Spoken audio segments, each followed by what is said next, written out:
Well, guys, every time Bump School 101 lists a new product, I get about 100 emails. Check this out, and that's what we're going to see here. There's their web address. You want to check it out yourself. They call this the 15-piece Best Lock Bump Kit or Bump Set. You get 15 different best profiles, and they're nicely labeled. You got A and then through H.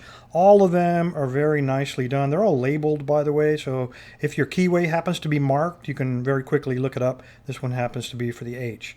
They're all 7-key pins, so even if you run into some of the older 6-pin or even the older 5-pin best locks, these will still work. You just push them in and then click them out 1 or 2 clicks to give yourself a little bit of offset. So A through H, and then down here we have the J through the M, all sequential. And then we got a little gap. The N, O, P are not here, and I'll be honest, I don't even know if those are real keyways. And then we got QR, and then we have one of the double letter kits. This is from one of their called their PKS profiles, the high security system. There are many, many more, but you don't get them. This is what you get. They throw in 5 donuts to help your bumping speed up a little bit, and you're going to need at least 3 of those, even if you have a 6-pin lock. And then they're going to give you a little bump hammer. Anything over $50, they throw this in, and you can weight this. You can unscrew that and put lead shot in there if you like to. It's just plastic. Nothing special about it, but it'll work. It's better than using a screwdriver or a hairbrush. And then they give you a key ring. It's kind of small. It's not going to fit all of your keys or even all the donuts, but you might want to clip it under your bump hammer to keep track of it. Anyway, it was a nice little touch to get that. All right, bumping best locks. I got to tell you, this is not like bumping standard locks. Your chances of bumping a best lock are much, much lower than bumping a normal lock. So if you're looking on this as some kind of magic cure to help you get into all best locks by bumping your way in, you might want to reconsider that. So before we start trying to demonstrate, I got a pile of best locks here that I've been trying on and I'll do some demo on. But let's talk a little bit about how best locks are put together and why they're so difficult to pick open and why they're so difficult to bump. All right, before we start talking about why bests are so difficult to pick or to bump, let's take a look at how they work. For you guys who are not familiar with this, they generally come with 2 different keys. This is standard Best padlock, and it's got a SFIC, small format interchangeable core, and this one is made by Best as well. We have 2 keys. All authorized users get what's called an operating key. An operating key does exactly what you'd expect. Opens up the lock.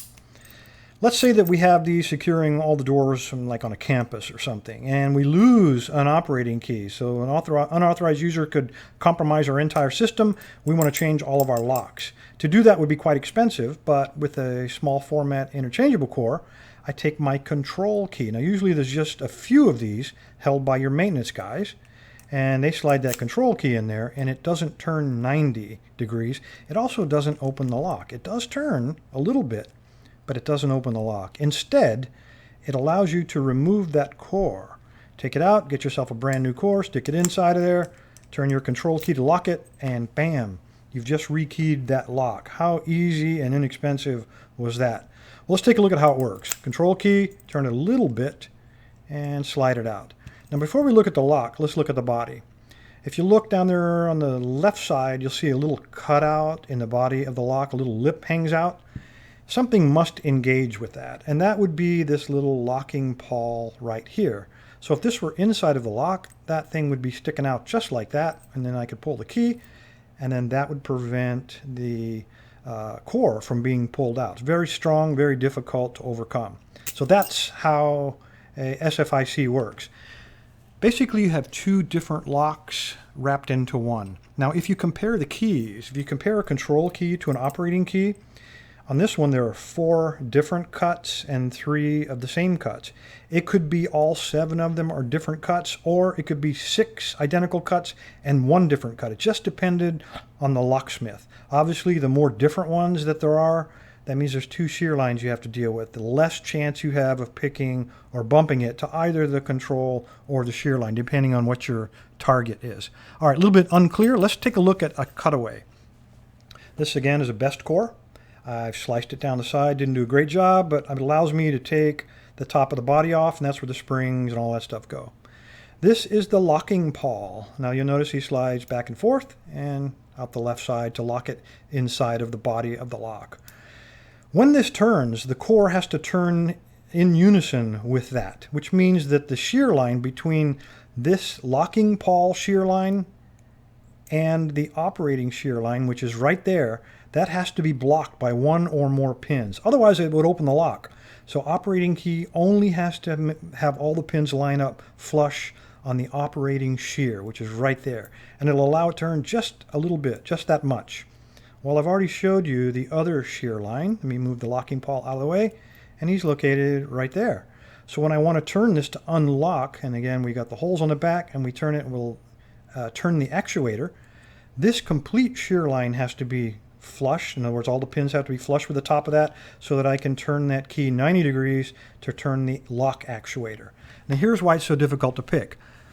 Let's say that there are 6 pins in this lock. If I pick 5 of them to this shear line, but I pick that one to the locking pawl shear line, I'm not going to get an open. If you want to pick it to operating, all of your operating shear lines have to be picked flush to this. If you want to pick it to control, all of your pins, whether it's 5, 6, or 7, all have to be picked flush to this. If I mess up on just one of them, if I over or underset just a single pin, this lock will neither open nor will the locking pawl get out of the way. So very, very difficult. It is 2 locks in one, but it's almost like a combination. You have to get the perfect combination of pins in order to get either the actuator to move out of the way or for the lock to open. All right, let's get on with bumping to see how successful these things are. All right, guys, got a whole bunch of different cores here. We're going to try this one. This, I think, is a G core, so I'll be using the one marked G.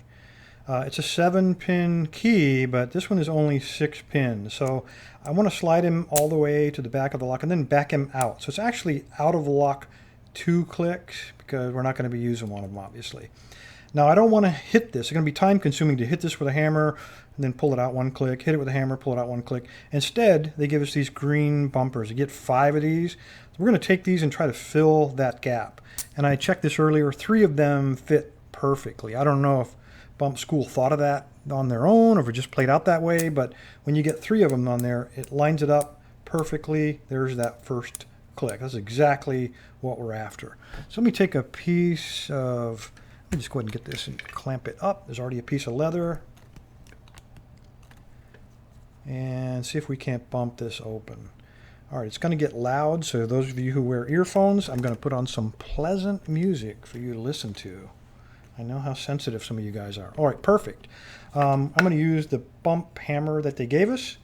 And every time I hit this with a hammer, I'm just going to give it a little twist with my fingers. I'm hoping to bump the pins up either to the control shear line or the operating shear line. I don't really care which one. Either one will get this lock open. At the same moment I hit it, I'm going to give it a little twist and hope I'm at one or the other of the shear lines. So here we go.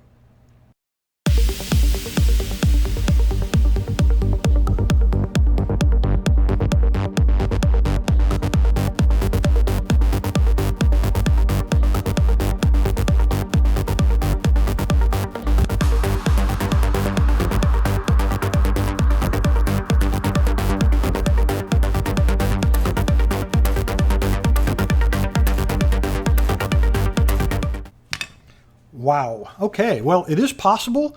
And all that beating, looks like we hit the operating shear line. So flip this around so you can see in the back, it is turning. And when we turn it back to the top, of course, it's again going to be locked.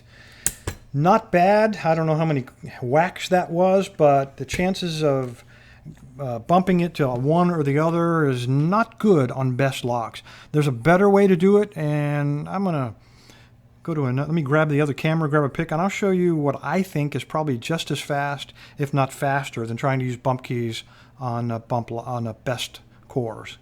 All right, guys, having a big pile of keys is really cool, but what if you don't have the right key for some weird keyway? This is a WC high security keyway, very pair-centric. I've shown you this earlier. I got both keys for it. I got the control key, and this is a 7-pin lock. You can see it's intact, works perfectly. Oops. And I also have the operating key, and that also works good. We got 2 shear lines I got to deal with. I can't bump it. Bumping is random. There's another random technique called random picking. And yeah, there's a more unfortunate name we used to use, but let's call it random picking.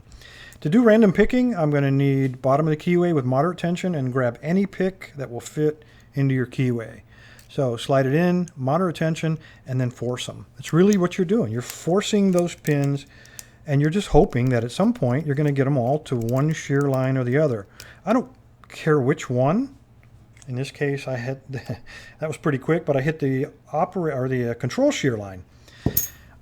Either one will give you an open on this luck. It's kind of like going to Vegas. You know, the longer you're there, the better your chances are of winning. I think that's how it works out.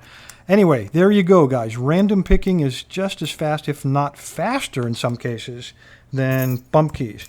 But bump keys are definitely an option. So if one technique doesn't work, this gives you another one to fall back on. If you're looking to improve your collection of bump keys, for $4 a piece, this is a pretty fair price for some pretty high quality keys. This is who you contact if you want to buy it, if you'd like to win it. Let me move this out of the way. There's the website. Go to the website, big purple button, register to win next Saturday. You could win the 15-piece bump key set from BumpSchool 101. Thanks, guys. Stay safe. Stay legal.